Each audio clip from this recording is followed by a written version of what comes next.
नमस्कार. अजिंक्य त्या या मालिकेतील हा आज दुसरा भाग. मागच्या वेळा आम्ही बुकिंग केलं इथपर्यंत आलो तो आता प्रवासाची पूर्वतयारी. या प्रवासात Russia, France, Switzerland, Italy, Austria, पश्चिम जर्मनी, हॉलंड आणि इंग्लंड या 8 देशांचा समावेश होता. भारत अजून राष्ट्रकुलाचा सदस्य असल्याने भारतीय नागरिकांना इंग्लंड जाण्यासाठी व्हिसा लागत नाही. तेव्हा लागत होता, आता लागतो. पण अन्य 7 देशांचा व्हिसा काढणे जरूर होते. त्यासाठी जरूर ते फॉर्म कंपनी आम्हाला पाठवले. त्याच्यावर सह्या करून सुमारे डझनभर फोटो व अर्थातच कंपनीच्या खर्चाच्या रकमेसह तीसुद्धा परदेशी प्रवासाची इब्रतीला साजेशी ही रक्कम पाठवल्यावर व्हिसाचे काम त्यांनी पार पाडले. बाकी तयारी अशी नव्हती. परदेशात ज्या ज्या हॉटेलमध्ये उतरू तिथे टॉवेल्स, नॅपकिन्स, इतर किरकोळ गोष्टी सुद्धा असतात, त्यामुळे तोही व्याप नव्हता. पण युरोप म्हणजे थंड हवेचा प्रदेश. त्यामुळे सध्या रशियात कडक थंडी असल्याने तुम्ही आता जायलाच नको आहात. पण आता जाताच आहात त्यांना गरम सूट, ओव्हरकोट, रेनकोट, स्वेटर्स, गरम पायमोजे, कानटोपी हे सगळे घेऊन जा. पहा बुवा, थंडीचा त्रास झाला तर तुमचा प्रवास फार अवघड होईल असा पोक्त सल्ला देऊन काही मंडळींनी आम्हाला सातारलाच रूढी भरवण्याचा प्रयत्न केला. अर्थात आम्ही त्याला रात दिली हा भाग वेगळा. थंडी वाजलीच तर ते गरम कपडे तेथेच खरेदी करू असे ठरवून आम्ही त्या सल्ल्याची वाट लावली. आमच्याकडून प्रवासाची तयारी तर पूर्ण झाली, पण कंपनीकडून प्रवासाचा नक्की कार्यक्रम यायचा पत्ताच नव्हता. 2-3 पत्रे, तितकेच फोन केले. बरं, तेव्हा फोन म्हणजे मोबाईल नव्हते, त्यामुळे कॉल बुक करायचा, तो लागल्यावर बोलायचं.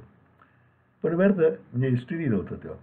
पण शेवटी गनिमी काव्याने कंपनीच्या खास गोटात थोडी फंद पितोडी करून आम्ही माहिती काढली की अजून फक्त 16 जणांनी पैसे भरले. कमीत कमी 20 प्रवासी झाल्याशिवाय ट्रिप नक्की होणार नाही अशी गुप्त वार्ता मिळाल्यावर आम्ही साशंक झालो. तेव्हा आम्ही ट्रिपला नक्की जाणार, जवळजवळ निघालोच अशी जाहिरात करून बसलो होतो. त्यामुळे काही ठिकाणी निरोप समारंभ स्वीकारले होते. आता ट्रिप जाते की नाही, आमचे परदेशी निघालेले ताबूत जागेवरच थंडे होतात की काय अशी अवस्था निर्माण झाली. बरं, ही सारी चर्चा करायची चोरी. लगेच एखाद्याने तरी आम्ही म्हणत होतो, हे कसले रोल जाणार असा शेरा मारायलाही कमी केलं नसते. सातारा पुण्याच्या जवळच आहे ना, त्यामुळे सगळं पुणेरी आमच्याकडे येतच बरोबर. ते साताऱ्यात असल्यामुळे फक्त 1-2 शिव्या वगैरे ॲड होतात. ही वाट पाहायची अवस्था, त्यामुळे तोंड दाबून ठेवून कंपनीच्या होकाराची वाट बघण्याशिवाय गत्य नाही. ही वाट पाहायची अवस्था मोठी बिकट असते. एस टी निम्मी भरलेली असावी आणि पावसाळ्याचे दिवस असल्याने उरलेली निम्मी भरणार नाही याची खात्री असावी. तरीही एवढी बस भरली तरच एस टी महामंडळाचा तोट्यात चालणारा कारभार फायद्यात येईल असा विचार करून कंडक्टरने प्रवाशांची वाट पाहत बसावे आणि त्या निम्म्या भरलेल्या बसमध्ये आपण असावे असेच आता आमचे झाले होते. पण शेवटी एकदाचा फोन आला, पुरेशा शीटा भरल्यात, ट्रिप नक्की जाणार, जनहो राहिलेले पैसे लगेच पाठवा. हा फोन आला आणि आमचा जीव भांड्यात पडला. परदेशी जाणारी विमाने नेहमी रात्री आणि अतिशय अडचणीच्या वेळी सुटायची. या एअर इंडिया तत्वाला धरूनच मुंबई मॉस्को हे आमचे विमान 14 सप्टेंबरला पहाटे 5 वाजता सुटणार होते. त्यामुळे इथून कमीत कमी आदल्या दिवशी निघणे भाग होते. हे नक्की जाणून मग मित्रमंडळीच्या घरी विविध संस्थांचे निरोप संवाद झाले. राजकीय पुढाऱ्याचे तंत्र अजून अंगी भिडले नसल्याने असले निरोप समारंभ लावून घ्यायचे आपल्याला अजून जमलेले नाही. पण स्नेही सोबती प्रेमाने बोलवतात, त्याला नकार देणे शक्य नसते. त्यामुळे 7-8 दिवस एखाद्या व्यावसायिक भोजन भाऊप्रमाणे सकाळचा नाश्ता एकाच्या घरी, दुपारचे जेवण दुसऱ्या मित्राच्या घरी, तर रात्रीचे जेवण तिसऱ्या मित्राच्या घरी असा दिनक्रम झाला. तेव्हाही परदेशी जाणं फार दुर्मिळ होतं आणि रशिया तर फारच दुर्मिळ होतं. रशियाचं एक मला पुढची आठवण सांगतो आत्ता. सुनील गावस्कर सातारा कार्यक्रमाला जाते आणि त्या कार्यक्रमाचं सूत्रसंचालन मी करत होतो.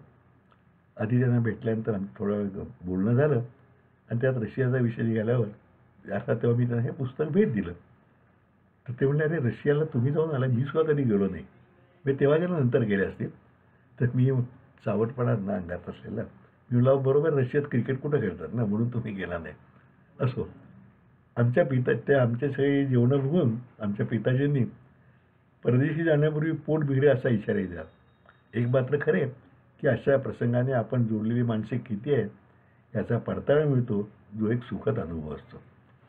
त्यातच आमचे एक ज्येष्ठ स्नेही घरी आले. पंचांग वगैरे पाहूनच त्यांनी येणे केले होते. मागच्या खेळप्रमाणे अंगाला श्रीफळ देऊन त्यांनी प्रवासासाठी आशीर्वाद दिला आणि सांगितले की 13 व 14ला अमावस्या आहे, तेव्हा तुम्ही 12 तारखेलाच निघा. पत्नीने ऐकल्याबरोबर 12 तारखेला निघायचा वटहुकूम काढला. मी जरी अगदीच कर्मठ नसलो तरी एवढा लांबचा विमानाचा प्रवास, त्यात एअर इंडिया, कनिष्क विमानाचं अपहरण, हे विचार मनात होतेच. त्यामुळे पत्नीच्या प्रस्तावाला लगेच संमती देऊन आम्ही 12 तारखेला म्हणजे चतुर्दशीला सातारा सोडलं. मागच्या प्रवासाची आठवण असल्याने हे बेटे पहाटे 5 येऊन काही लेट होऊन दुपारी सुद्धा सुटेल अशा शंकेने मी रात्री 2लाच पंच उशक्काले धुंदुरमासाप्रमाणे चक्क जेवण करून विमानतळावर दाखल झालो. पण विशेष म्हणजे आमचे बोईंग 707 अगदी वेळेत सुटले. विमानाचे नाव अन्नपूर्णा असल्यामुळे की काय, ते सुटल्यावर लगेच चहा आला. तो संपेपर्यंत ब्रेकफास्ट आला आणि ब्रेकफास्ट संपेपर्यंत दिल्लीचा पालक विमानतळ आला. दिल्लीला काही प्रवासी उतरायचे होते व तेथील काही प्रवासी चढायचे होते, म्हणून विमान जवळजवळ 45 मिनिटे थांबणार होते. आम्हाला एस टी प्रवासाची सवय लागलेली. साताऱ्याहून पुण्याला जाताना खंडाळ्याला बस थांबली की कंडक्टर जोरात सांगतो, इथं कोणी उतरू नका, चहा बी शिरवळलाच घ्या. पण त्याचे बोलणे संपण्यापूर्वी आम्ही बसमधून उतरून चहा प्यायला गेलो असतो. त्यावेळी पालमला विमान थांबून कुर्सी की पेटी बांधी ही कून गेल्यानंतर उतरणाऱ्या दिल्लीच्या प्रवाशावर उतरायला मी दारात पोचलो. पण एअर होस्टेसने लगेचच ट्रान्झिट पॅसेंजर्सने उतरायचे नाही असे नम्रपणे सांगितले. खरं ते तिला मनातून, काय माणसे आहेत बाई, एकदा सांगून कळत नाही का, असे फणकाराने म्हणायचे असावे. 45 मिनिटे म्हणता विमान सुटले तब्बल 1.25 तासाने. 8:15 ते 2:15 असा 6 तासांचा सलग प्रवास होता. पण मॉस्कोच्या गाड्या आपल्या पुढे असल्याने तिथल्या वेळेनुसार आम्ही 4 वाजता पोहोचणार होतो. अन्नपूर्णेच्या बेतानुसार विमान सुटल्यावर पुन्हा नाश्ता आला. नाश्ता होऊन एअर इंडियाच्या कृपेने मिळालेली दिल्लीतील वर्तमानपत्रे जरा चाळत बसलो. एवढ्या पत्नीशी काय बोलणार, त्यामुळे तिचा पारा थोडा चढलेलाच होता. कारण माझे वृत्तपत्र वाचन म्हणजे शहामृगाप्रमाणे आजूबाजूचे जग विसरून डोके पेपरात खुपसून बसणे असल्याचे मत होते.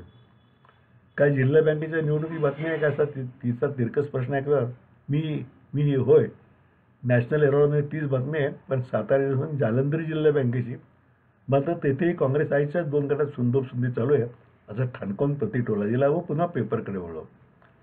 एवढा प्रसंग वगळता मॉस्कोपर्यंतचा प्रवास तसा शांततेत झाला. पुन्हा 11 वाजता जेवण आले. आम्ही पडलो शाकाहारी, पण आमच्यासाठी सुद्धा चक्क भात, भाजी, कांदे, टोमॅटो, ब्रेड व नंतर आईस्क्रीमचा खासा बेत होता. तो संपूर्ण आम्हाला डोळा लागतो न लागतो तोच, will be soon landing at Moscow airport, local time is 4 PM and temperature outside is 18 degrees असा पुकारा झाला. खिडकीतून बाहेर पाहिले, सगळीकडे जणू कापूस पिंजून टाकल्याप्रमाणे पांढुरक्या ढगाचे पुंजके दिसत होते. वर निळे आकाश, बाजूला हा कोणी दोन्ही हात भरभरून शेवडीच्या कापसाच्या म्हाताऱ्या हवेत सोडाव्यात तसा भासणारा ढगमेला आणि त्या थर खालपर्यंत पसरलेला. त्यामुळे आपण मॉस्कोच्या जवळ आलो असं वाटतही नव्हते. विमानाचा उतार सुरू होताच त्यातून हलकेच विमान त्या म्हाताऱ्यांच्या पुंजक्याच्या खाली आले आणि मॉस्को शहरावर एक ओझरती नजर टाकून अन्नपूर्णाबाई मॉस्को विमानतळावर पाय उतारत आहे. विमान उतरतानाच मॉस्कोचे या रम्यनगरी दर्शन घडले. रम्य म्हणण्यापेक्षा मॉस्कोला वैशिष्ट्यपूर्ण एक महत्त्वाची नगरी म्हटले पाहिजे. कारण जगाच्या एकूण लोकसंख्येपैकी निम्मे लोक कम्युनिस्ट आधिपत्याखाली आहेत, जे तेव्हा होते. आणि मॉस्को म्हणजे त्यांची पंढरी म्हणा, मक्का म्हणा किंवा व्हॅटिकन म्हणा, पण मूळ पीठ आहे एवढे मात्र खरे. आपले पाय या शहराला लागले हा केवळ योगायोगच आहे असं म्हणत आम्ही विमानातून उतरून इमिग्रेशनच्या रांगेत उभे राहिलो. इमिग्रेशनचा सोपस्कार हा परदेशी पाहुण्यांना आपल्या देशात प्रवेश द्यायचा का नाही हे ठरवण्यासाठी असतो. यापूर्वी 4-5 देशात जाऊन आल्याने तो औपचारिक असतो हे माहीत होते. मॉस्को विमानतळावर फरक जाणवला तो हा की अन्य विमानतळांच्या तुलनेने इथे प्रवाशांची वर्दळ खूपच कमी दिसत होती. इमिग्रेशनसाठी हाँगकाँग या ठिकाणी 10-15 काउंटर्स असतात, त्यामुळे प्रवासी चटकन मोकळा होतो. इमिग्रेशन म्हणजे तरी शेवटी काय, तर तुमचा पासपोर्ट व व्हिसा तपासणे, आंतरराष्ट्रीय गुन्हेगार किंवा देशाला नको असलेले परदेशी यांच्याही तुमचे नाव नाही खाते करून घेणे व नंतर पासपोर्टवरच प्रवेश केल्याला शिक्का मारणे. इमिग्रेशनसाठी नेहमी अन्य विमानतळावर बँकेप्रमाणे काउंटर असतात, पण येथील तऱ्हा थोडी न्यारीच असल्याचा प्रत्यय रांगेत उभे राहावा लागला. काउंटर्स फक्त 3च होते हा पहिला भाग. दुसरे म्हणजे नेहमीपेक्षा जरा काटेकोर होते, म्हणजे बँकेतील कॅशियरच्या पिंजऱ्याप्रमाणे. त्याच्या एका बाजूने प्रवाशांना जायला वाट होती. प्रवासी काउंटरसमोर उभा राहिला की त्या चेहऱ्यावर प्रखर प्रकाश पडत होता. शिवाय मागील बाजूस चांगला लखलखीत पत्रा असल्याने त्याचा चेहरा चांगला उजळून निघत होता. ही तपासणी करायला पोलीसच बसले होते, पण मॉस्कोतल्या पोलिसांचा गणवेशच इतका रुबाब होता की आपल्याकडे SP सुद्धा त्यांच्यासमोर फिका पडावा. तब्येती दणदणीत, वर्ण तांबूस गोरा आणि चेहऱ्यावर मख्ख भाव. त्यामुळे त्यांच्यासमोर उभे राहिल्यावर जरा दचकायलाच होत होतं. रांगेतून पुढे सरकल्यावर जेव्हा माझ्या चेहऱ्यावर प्रकाश पडला तेव्हा मला तर शूटिंगसाठी उभे राहिल्यासारखे वाटले. शूटिंगचा रशियातील सर्वसामान्य अर्थ मात्र निळाले. त्यामुळे तो आठवून विजावर शिक्का मारला, चटकन बाहेर पडलो. माझ्या पासपोर्टवरील फोटो प्रत्यक्ष माझ्या डोक्यावरील केसांची मोठ्या प्रमाणात झालेली पडझड सोडली तर फारसा फरक नव्हता. त्यामुळे प्रश्न आला नाही. पण माझ्या मागोमागल्या माझ्या स्नेहावर मात्र चांगलीच तोहमत आली. त्यांनी 2-3 वर्षापूर्वी पासपोर्ट काढला होता तेव्हा हिप्पी पद्धतीच्या केसांची फॅशन होती. त्यामुळे पासपोर्टवरील फोटोत सत्य साईबाबासारखे त्यांचे भरदार मानेवर उडणारे केस होते. गेल्या 3 वर्षातील बदलत्या फॅशनचा मान ठेवून त्यांनी आता अगदी बारीक केस ठेवले होते. त्यामुळे ते व त्यांच्या फोटोत महदंतर दिसत होते. अर्थातच त्या प्रखर प्रकाशावर झोतात उभे करून पोलिसांनी त्यांना तो मी नव्हेच्या चालीवर तू नव्हेसच असे ठणकावले. हे ऐकल्यावर त्या बिचाऱ्याचा चेहरा आणखीच गोरामोरा झाला, जो त्या पोलिसाचा संशय बाळगण्यास आणखीन कारणीभूत ठरला. पोलिसांनी तिथेच उभे करून वरिष्ठांच्याकडे धाव घेतली. तोपर्यंत इकडे यांनी कशाला या बदलत्या फॅशनला बळी पडलो म्हणून देवाचा दावा सुरू केला. आम्ही मागे फिरून वहिनींनी, म्हणजे त्यांच्या वहिनी मिसेस लिमॅनी, आम्ही मागे फिरून काही काळजी नका, शेवटी अंगावरच्या खानाखुणा पटवून देऊ असा धीर दिला. तेवढ्यात वरिष्ठ अधिकारी म्हणजे आपल्याकडील ठाणे अंमलदार किंवा भाऊसाहेब म्हणा आले. त्यांचे व शंकेकरू पोलिसांचे फास्ट रशियनमध्ये बोलणे झाले. दोघांनी पुन्हा एकदा प्रकाश झोतातील आमचे स्नेही व पासपोर्टवरील प्रतिमा निहाळली आणि R2च्या टेस्टमध्ये नापास झालेल्या ड्रायव्हरचा गोरामारा चेहरा पाहून बरं तुला पास केले असं तिथील अधिकारी म्हणाले. त्याच धर्तीवर वरिष्ठाने शिक्का मारून यू कॅन गो असे म्हटले आणि आमच्या स्नेहांचा जीव भांड्यात पडला. ते तिथून बाहेर पडले तेव्हा मॉस्कोच्या कडक थंडीतसुद्धा त्यांना अगदी घाम फुटला होता. इमिग्रेशन नंतर कस्टमची पाळी होती. प्रत्येक देशात प्रवेश करताना डिसएम्बार्केशन फॉर्म भरून द्यावा लागतो. रशियात हा फॉर्म भरताना विशेष काळजी घ्या असे आमच्या लीडरने बजावले होते.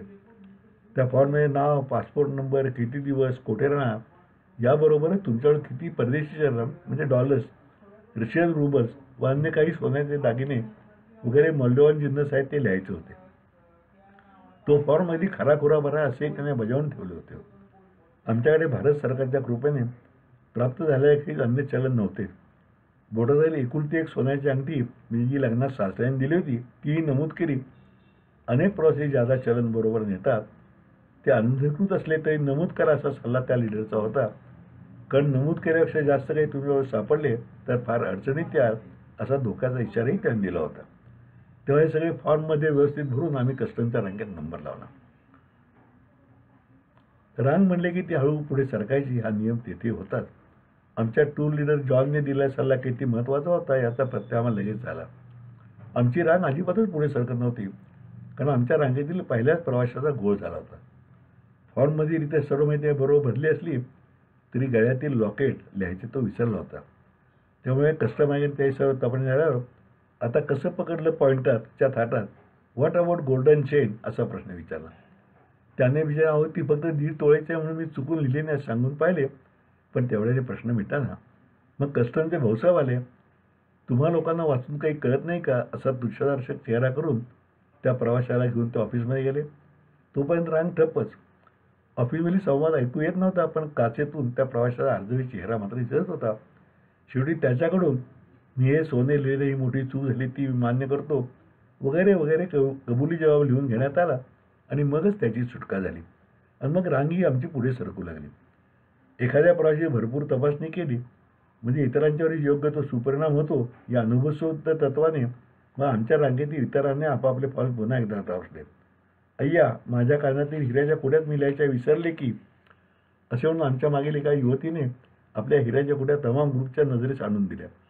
खरे तर त्या प्रवाशाच्या गळ्यातील लॉकेटची अशी काय किंमत होती पण चर्चा कबुली जबाब हे सर्व अशा तऱ्हेने चालू झाले की जणू काही त्याने 5-10 किलो सोन्याची चेन लपवली होती. रशियन नोकरशाहीचा तो जणू आम्हाला पहिलाच धडा होता. हे सगळे सोपस्काराचे तापत्र उरकेपर्यंत लांब उभा राहिलेला आमचा रशियन गाईड अलेक्झांडर आम्ही तपासणीच्या दिव्यातून बाहेर पडल्यावरच आमच्याजवळ आला. त्याने मग सर्वांना रीतसर अभिवादन करून सोव्हिएत भूमीवर तेथील जनतेचे मनपूर्वक वगैरे स्वागत केले. त्याने त्यापूर्वी आम्हाला साधी ओळखसुद्धा का दिली नाही? तो बरोबर असता तर फॉर्म भरणे कष्ट वगैरे सुलभ झाले नसते का? असे अडचणीचे प्रश्न विचारत होतो. तेवढ्यात मला सातारच्या एका हॉटेल मालक मित्राची आठवण झाली. आपण त्यांच्या हॉटेलवर जाऊन जेवण घेऊन त्याचे बिल चुकते केले याची खात्री झाल्यावरच मग ते लगबगीने पुढे येऊन आपली चौकशी करतात. जसे काही आधी चौकशी केली तर हे बेटे बिल द्यायचे नाहीत अशी त्यांची धारणा असावी. एवंच मनात आलेले प्रश्न अलेक्झांडर विचार सोडून दिले. अलेक्झांडर होता मात्र तब्येतीने मस्त. हसतमुख. त्याने सगळ्यांचे सामान आले ना याची खात्री केली.